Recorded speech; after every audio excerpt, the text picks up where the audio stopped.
adjourned. No warnings today. That'll be it, man. I don't want to hear about no so-and-so. I got a main event on Saturday. That's all I want to hear about.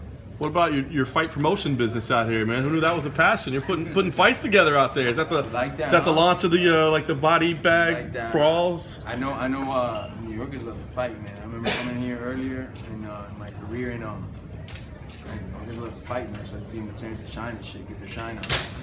Talk about this fight, man. There's so much mutual respect for you two guys. I mean, does that change the energy or the feeling versus other fights when you had that much respect for the other guy? No, not at all. I'm here to do the same thing that's damage. That's to turn the off button on him, make him short circuit, put him in outer orbit, because it's really for me and my family, my legacy. The only way to separate myself from the pack is to send these people to another dimension. You know, there's only one way to do that. You have the ability to finish fights very quickly, obviously. Would you want to do that, or is this the kind of fight that you feel like fans maybe need to see something stretched out a little bit, need to see a little bit of back and forth? I got a lot of tools in the tool set, so I wouldn't mind displaying all of them. I wouldn't mind them to fight quick. I don't have nothing. My mind's not set on any particular technique. It's just if it happens in the first or in the fifth, it's just to finish it. It's the only thing on my mind. He seemed to be a little bit of a slow starter last time out. Are you counting on that again, or do you think now that he's kind of back in routine, maybe he'll be able to be up to speed a little quicker? Back in routine, I also felt he started in some points quicker. Like he exchanged grappling exchanges quick to make Pettis get a little tired and violate his space.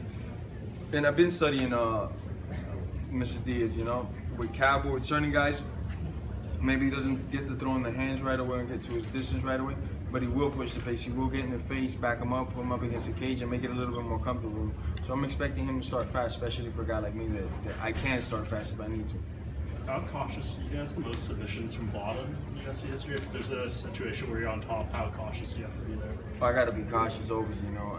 That's one of his strong points is being off his back, landing submissions. But then again, I come from the world's best gym, and I firmly believe that. I've been saying that for years. We got animals over there on the regular, guys that nobody's ever heard of. They're just insane off their back. So I'm not too worried about me getting in trouble if I'm on top of him, especially if the strikes are allowed. Is the strikes and elbows allowed in this one? Yes. Okay, I'll be all right. Well, he's very famous for taking a lot of damage and being able to withstand a lot of punishment. Do you have to be careful not to go for the finish in rounds 1 and rounds 2 in case he can be there in rounds 3, 4, and 5? That's not me, man. That wrong guy you're asking that to. I'm there to hurt every second of every minute of the round. And if he survives what I got to give him, my hat's off to him.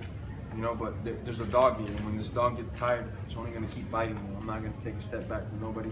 There's not a fight you can pull up where me getting hit or me getting tired, I'm backing away or shying away from a fight. I'm a dog. Once that cage is locked, I only know one thing, one speed. So I don't take things like that into consideration. You're a pretty calm guy, Jorge. When that whole thing happened, when Diaz, it looked like he might not be in the card, did you, for a second, think there was a possibility it wouldn't happen, or were you always confident? Yeah, day one, I was like, it's going to happen. There's some type of weirdness going on. Then I thought maybe they screwed up somebody's lab test. Maybe this guy had too much CBD. I don't know. You know, I started thinking they might pull the fight. The athletic commission, the anxiety hit.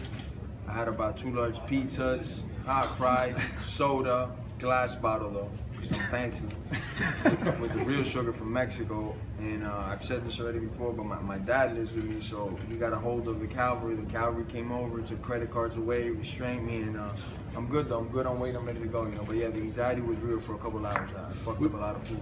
And why not have a fight regardless? Because you sent out that tweet saying that you know that he's the cleanest guy. Basically, it seemed like you wanted to fight him regardless of anything that may have happened. Yeah, I mean, I have a clinical eye for this sport. This is all I've done my whole life. I know what a cheater looks like, you know. And from a physical standpoint, from a performance standpoint, I've never thought he's on juice throughout his career. And his last performance didn't. I didn't think my buzzer didn't go off that he was on juice. So I didn't think he was on anything that he shouldn't be on. Would you have fought someone else this weekend? If they paid my handsome fee, for a fact, somebody else would have got baptized. And was there someone that you were thinking of? Because it looked for a little while like maybe the fight wasn't going to happen. Was there anyone that you were thinking of that might replace him?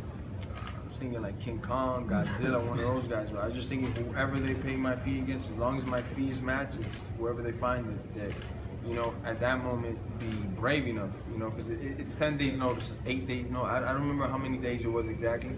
But I don't expect another professional to just step up and be like, oh, me, you know. I know there's a lot of guys talking, there's some idiot talking that he would have done it in 7 days notice or 10 days notice when he didn't do it on 7 weeks notice for the same event. So So I'm just like, you know what that's called? A clout chase, I think the youngest call it nowadays. And those are things that upset me. Like, you just want to throw your name in the mix because was no money in the world going to make you step on that cage November 2nd. I'm not going to mention his name and make him famous, but we all know who I'm talking about. You talk about your legacy. What does this fight mean for your career and your legacy? This will be the final question that Jorge has to take on. Sorry, guys. Dave Lockett spoke. What was the question here? That you talk about your legacy, that you want to build your legacy. What does this fight mean for your career, and what place does it have in your career? Oh, it definitely has a special place. Not because it's an MSG, not just because of the BMF title, not because so many other surrounding factors make this event one of the biggest events of UFC history. It's just because the guy that I'm fighting. If I was fighting him in the parking lot, if I was fighting him in his backyard, man, to me, it's always the fighter, the guy that I got to cross, that makes my moment. It's like, yes, you know, and it's not from a disrespectful place or nothing, but it's like a chess player that wouldn't want to play chess with somebody like me because I'm a novice, would want to challenge himself and play the best player of all time. It's the same thing. I want to fight the greatest guys of my generation and hurt him.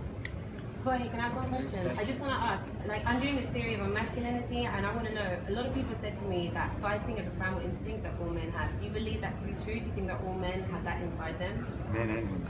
Men and women? It's survival. It's everything, you know. We're animals, a lot of us. Some of us more animals than others, you know, but I just feel that everybody has it in them if you're faced with it, with that adversity to bring it out in you, for a fact, you know. Men, women, anybody, you know, if you need to survive, if you're fighting for that last bologna sandwich, it's gonna come out of you, you know. You might not be good at it, but everybody can fight, you know. Okay, thank you.